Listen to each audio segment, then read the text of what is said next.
திமுக தேமுதிக கூட்டணி அமைந்திருக்கக்கூடிய சூழலில் இது குறித்த பார்வையை பதிவு செய்வதற்காக நம்முடன் இணைக்கிறார் திமுக அமைப்பு செயலாளர் RS பாரதி. வணக்கம் சார். முதலமைச்சர் ஸ்டாலின் தேமுதிகவை வரவேற்று வெளியிட்ட எக்ஸ்தல பதிவின் வாயிலாக கூட கருப்பு சிவப்பு வண்ணங்களை கொடியில் சுமந்திருக்கும் தேமுதிகவை வரவேற்பதில் மகிழ்ச்சி என தெரிவித்திருக்கிறார். ஆக இரண்டு திராவிட கட்சிகள் ஒன்றிணைந்திருக்கிறது. உங்களுடைய பார்வை என்ன சார் கூட்டணியை பற்றி?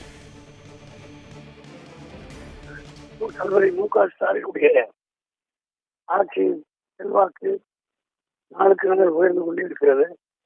அதே போல அவருடைய தலைமையிலான கூட்டணியில் நாளுக்கு நாள் வலுப்பெற்று வருகிறது. மேலும் ஒரு பலமாக தேமுதிக வந்திருக்கிறது. தளபதி அவர்கள் குறிப்பிட்டதை போல மேலும் ஒரு திராவிட இயக்கம் எங்களோடு இருந்திருக்கிறது. இது மகிழ்ச்சிகரமான ஒன்று. ஒருங்கிணைந்து ஓரணியில் நின்று தளபதியை தமிழ்நாட்டின் முதலமைச்சராக இரண்டாவது முறையாக ஆசிரியர் என்ற உறுதியை என்னோடு சேர்ந்து அவர்களை வைத்துக் கொள்வது மகிழ்ச்சி அளிக்கிறது. அதை வரவேற்கத்தக்க ஒரு முடிவு.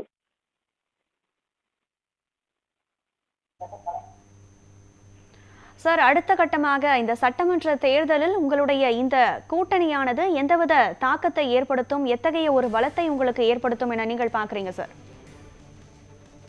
நிச்சயமாக ஒரு பலத்தை, கூடுதலான பலம் தானே. ஒன்னோர் அடிஷன் என்கிற போது கூடுதலான பலம் இல்லை, என்ன எந்த விதமான சந்தேகத்துக்கு இடமில்லை. கூடுதலான பலம்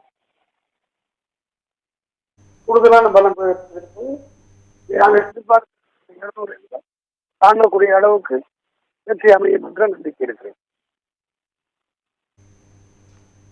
சார், நிச்சயமாக இதற்கு முன்பாக மாநிலங்களவை தேர்தல்கள் மார்ச் 16ஆம் தேதி அறிவிக்கப்பட்டிருக்கும் சூழலில் திமுகவிற்கு 4 மாநிலங்களவை இடங்கள் இருக்கும்போது ஏற்கனவே மக்கள் நீதி மையத்திற்கும் ஒரு இடம் ஒதுக்கப்பட்டிருக்கும் போது தற்போது கூட்டணியில் இணைந்திருக்கும் தேமுதிகவிற்கு இடம் ஒதுக்கப்படுமா?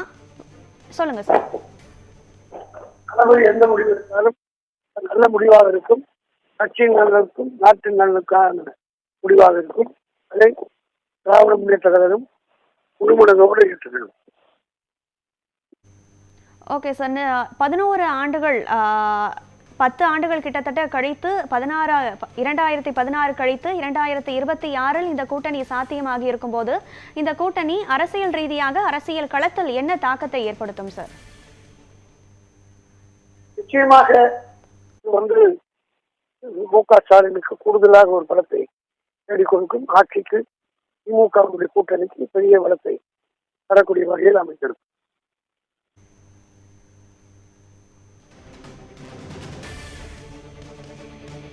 சார், இதற்கு முன்பாக முதலமைச்சர் ஸ்டாலின் இந்த எக்ஸ்தல பதிவில் குறிப்பிட்டது போல நண்பர் சகோதரர் கேப்டன் விஜயகாந்த் என்பதாகத்தான் குறிப்பிட்டிருக்கிறார். ஆக இந்த தேமுதிகவை நீங்கள் எப்படி வரவேற்கிறீர்கள்? எப்போதும் அந்த தேமுதிகவிற்கு உரிய மரியாதையை நீங்கள் வழங்கி இருக்கிறீர்கள்.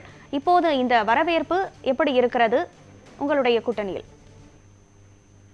அதாவது நாங்கள் எப்பொழுதுமே ஆற்றாரை மதித்து பழக்கப்பட்டோம். அதோடு மட்டுமல்ல, விஜயகாந்த் மீது தனிப்பட்ட முறையில் மறைந்த எங்கள் தலைவர் கலைஞர் அவர்களுக்கும் இன்றைய தலைவர் தளபதி அவர்களுக்கும் மரியாதை விட்டு பாசம் உண்டு. அதனால்தான் அவர் மறைந்தவுடன் அவருக்கு அரசு மரியாதையுடன் அடக்கம் செய்ய வேண்டும் என்று யாரும் கோரிக்கை வைக்காமல் அவரே தானாக முன்னிலை செய்தார். ஆகவே அந்த உறவுக்கு மேலும் இது பலம் சேர்த்திருக்கிறது. அவ்வளவுதான் சார். மதசார்பற்ற முற்போக்கு கூட்டணியில் பல கட்சிகள் இணைந்திருக்கும் போது தற்போது புதிய கட்சி இணைந்திருக்கிறது. தொகுதி பங்கீடில் எத்தகைய நெருக்கடி ஏற்பட இருக்கிறது? எதையும் சமாளிக்கிறார்கள் தளபதி புதிய வகையில்.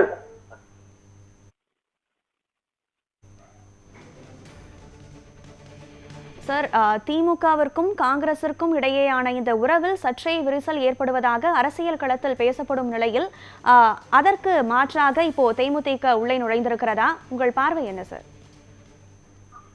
அப்படி ஒன்றுமே காங்கிரஸ் தரப்பு சார்பில் தெளிவாக பேசி வேணுகோபால் திட்டவட்டமாக தெரிவித்து விட்டார். ஆகவே எங்களுடைய கூட்டணியில் எந்த விதமான உபசனம் இல்லை, ஓட்டையும் இல்லை. சார், அடுத்ததாக இந்த தொகுதி பங்கீடு பேச்சுவார்த்தை எப்போது தொடங்கும் கூட்டணி கட்சிகள் மத்தியில? 22ஆம் தேதி ஏற்கனவே தளபதி முதலமைச்சர் அறிவித்திருக்கிறார். திட்டப்படிப்படி இணைப்பில் இணைந்து தங்களுடைய மேலான கருத்துக்களையும் பார்வையையும் வழங்கியமைக்கு நன்றி திரு RS பாரதி.